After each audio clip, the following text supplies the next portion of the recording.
So Carla is from one of our regional NRM organisations. She's from Wheatbelt NRM over in WA. She's the Business Innovation Manager for the region and is responsible for generating new business in the carbon and natural capital space with an emphasis on First Nations participation. Carla is passionate about maximising the regional landscape opportunities presented via the restoration economy and supporting the agribusiness community to build knowledge and capacity. Carla's career roles span various not-for-profit, land care, strategic NRM roles, multifaceted project development, community, agriculture and organisational capacity building, training and mentoring, farming and agribusiness, and knowledge building and outreach for WA's state government carbon farming and land restoration program. So we have the very experienced and knowledgeable Carla ready to present to us now on what they're doing in the natural capital and e-market space. Thanks, Carla. Thank Megan. My presentation today is going to be very brief. I've only got a few minutes, and I just probably almost going to have a synopsis and summary of what Megan's just spoken about, and how, as one individual NRM and the WA NRMs perhaps are responding to all of that, and just take us back to where we started. So I wasn't there, but at the end of 2022, as was mentioned before, that there was a workshop about it was mainly focused on the carbon space then, about talking about what the NRM's roles are and that sort of thing, and talking about keeping NRMs viable and how we can help our communities. And so that's really what I'm just going to talk about today, is to really where we've come from there, as an example for one NRM. The first thing I wanted to start with was just about how important it is to stay proactive, and as was mentioned previously, about make sure as an organisation and wherever possible with our staff we've got to understand the relevant AccuScan methods and nature repair market requirements, and make sure we have our say whenever we can in their development, because in the future we're all going to be working with within those frameworks, and they'll become pretty well a core lens, I guess, across most of the work we do in the future. So I think it is important that we actually take those opportunities to have input, and also it lets all of our policymakers know that NRMs consider ourselves central to both the adoption of and the integrity of those markets going forward. And so also, Wheatbelt NRM obviously have been participating in the ways that we already could and know how to do and do well, such as knowledge sharing. We've participated in co-hosting and co-presenting of carbon workshops, which have evolved into discussions on natural capital and the nature repair market as that space has evolved. We've also participated in another thing we've always done well, which is carbon farm planning at that farm level, to help those innovative early adopters to plan their projects on their farm. Most of that work's been driven by a state government Carbon for Farmers voucher program.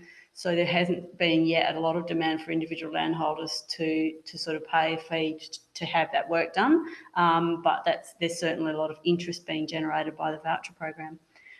We've also one of the biggest things that's taken up my time in a business development role has been liaising with a lot of the corporate investors who are entering the region. So putting ourselves at the centre of some of those important conversations with potential investors, and starting off with the carbon and emissions side of things and the safeguard mechanism. It has driven a lot of early investment from heavy emitters, and that is very logical from a government policy perspective. Obviously, that the heavy emitters went first, I guess, in having to report and address those issues, but it actually has created some interesting conversations in our region, in the Wheatbelt. We're a fairly low rainfall cropping and livestock region across the board, and the Wheatbelt region has become a desired destination for some of the larger at-scale projects to restore landscapes from some of those larger corporates affected by the safeguard mechanism. So, as I said, we're getting ourselves into that conversation, and that is already generating a lot of on-ground work for our Noongar Ranger team. So we support and manage a ranger program within the organisation, and that so that is already, a real point of interest for our rangers to get involved in carbon and what will become nature positive projects, because the majority of them are environmental plantings. And getting ourselves into those conversations also will hopefully establish us, central to some work in the future for project planning and biodiversity baselining work, which will eventuate from those projects. And so this is really about building the foundations within our regions. And the other thing we've obviously done in that time frame is identifying key issues within the region. So as a very fragmented region with regards to remnant vegetation and so forth, native seed supply is going to be an issue. Landholder readiness is another thing we're sort of working through, and how we can help our community with that. There will be land use issues and rural planning. Some of that's outside of the scope of our organisation, but also all of the projects that we work with will address that and look at those things. And so, those commercially driven projects are actually wanting to invest in the region have actually come before. There's sort of a cart before the horse scenario with regards to landholders. That investment is here wanting to invest, but for the majority of landholders haven't fully developed their emissions and natural capital accounts themselves yet, and therefore perhaps aren't already fully secure, I guess, in the knowledge of how many credits or trading options they might want to keep for themselves and how many they are willing to partner with. So the Carbon Farming Outreach Program nationally should help with that, and all of the projects that we plan will also help with that. Next slide. So that's led us to project development, and I'll just quickly go over a few of those things now. So I just wanted to inspire NRMs as well, just to remember our mission. So for most NRMs, you're already there, already our vision and mission aligns perfectly with this new space, and we really need to just keep doing what we do best. There obviously are new directions to take, but we're already equipped for them, and we should remember that. So just quickly, Wheatbelt NRM's mission to lead, and I emphasise that, to lead positive change in natural resource management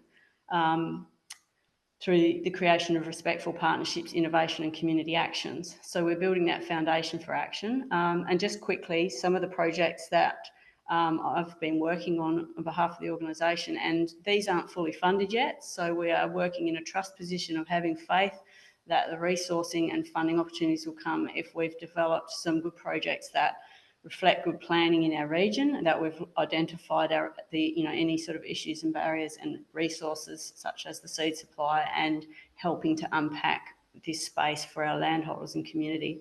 So so one project is actually about that, unpacking the different landscape paradigms. So if all of this, the investment that comes into our region comes to fruition, the landscape will start to look different.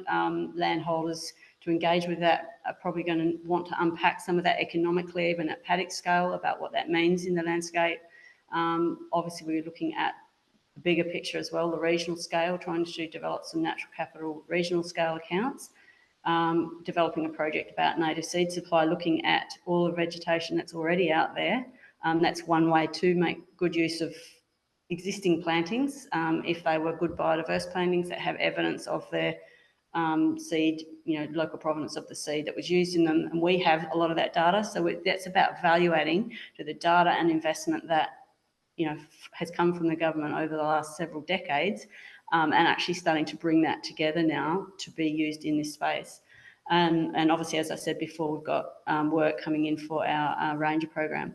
Another is also projects that we're partnering in that at this stage we're participating in kind where we can in a small way, but also to make sure that we're helping the community and we're in the conversation. And that project, a study into natural asset company equity structure to transform Western Australia. That's the title of the project, working with some good partners in the equity investment space and the universities and other NRMs. And that's essentially about having a conversation with our landowners and our First Nations land managers and landowners, and gauging has a social science aspect to gauge attitudes and barriers and where everybody's at, and also to look at the potential of empowering a grower group or group of land managers who may want to form their own company to actually attract investment through from a very empowered position through actually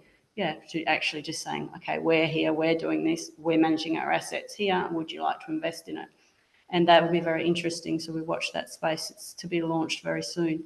Another project that has to be mentioned, because South Coast NRM have showed a lot of initiative in actually getting this proposal developed. And again, the funding sources will come from various places, but it's important to have actually developed such a good project sort of outline, and that's about establishing a nature repair economy and developing green jobs through attracting investors into the region. And that's also about getting organised, so preparing regional natural capital accounts and a database for all of that to be managed, and also developing community driven and First Nations driven investable at scale projects and also simultaneously having conversations with investors who, some of the research already shows that there is actually a lack of investable at scale projects out there. So, that's very interesting as well. So if we'll watch what happens with that project as well. I'll just go to the next slide because I'll be running out of time. I just wanted to note with the project that South Coast developed, that there are other Wheatbelt NRM and other NRMs will be wanting to collaborate with that once it develops. So as is always said in the COP discussions on carbon and natural capital, the co-benefits are core benefits, and that's what I really want to sort of summarise on today. So just thinking about what it is we do best. And so let's start doing it. So it's about good planning. So thinking about whether all the projects that come into our region align with our NRM strategies. Government investment's already gone into those strategies. Communities have been consulted. They will obviously evolve over time in this new era. But it's important to think about that when people register carbon ACCU projects in the ACCU scheme, they actually have to tick a box that says they've consulted their regional plan. And so we want to sort of make sure that that becomes more central, and that projects coming into the regions really are having the best landscape outcomes by aligning with those existing plans. And as I said before, creating a role for ourselves as organisations in the investment pathway. So being in those early conversations with investors, helping our landholders to engage with it, and also helping. So our involvement will help the integrity of those projects, because we have the ecologists, we have the sustainable agriculture experts, and we're helping to develop those projects will help its integrity. So, upskilling staff in monitoring, getting our SAFs having some funding, our sustainable agriculture facilitators now having funding to train in the carbon and natural capital and environmental market space is great. But let's not forget our ecology people as well. They've got to also, I guess, upskill to be able to help with the monitoring and baselining that will be required. And encouraging our landholders into an accounting framework to be able to demonstrate their credentials is going to be increasingly important, as has already been mentioned. Getting a natural capital account and that sort of data organised will help production decisions and also their natural asset investment decisions. And also for us, it's been about building our workforce of skilled rangers and also our elders who are wanting to contribute. We've already had some of our elders who are land managers or no land managers, First Nations land managers in the region, who are interested in participating in projects. So it's all coming together. So just to summarise, the last slide, just about, for us it's actually been just about sort of making sure that we stay relevant and central to both investors and policymakers. So as I said at the start, having that feedback mechanism, and good relationships with all of our government agencies, because I think there's been a bit of an aspect of there's so much happening in space, and I'm not sure, particularly in the agriculture sector, that there's been a lot of awareness yet of how much our skill sets will be needed when all of this comes to fruition. So we're just there, reminding everyone that that's important. And also that NRM organisations are vital to the integrity of environmental markets and will be an asset to those investors going forwards. And our brands will strengthen their investment. That's what's happened with carbon credits at some point in time, there will be questions about the integrity, and having the NRMs involved in the planning and development of projects, I feel, is actually probably a really good foundation for the whole sector, as well as it maximises our landscape and environment outcomes. So yeah, and that's the other point, making it count by maximising landscape value through that strategic planning and integrity, and supporting the landholders to get their data. That they will need that data to participate in markets and also to demonstrate their credentials to product markets. And as Megan said, that market retention, and also for avoiding any additional taxes, levies and charges.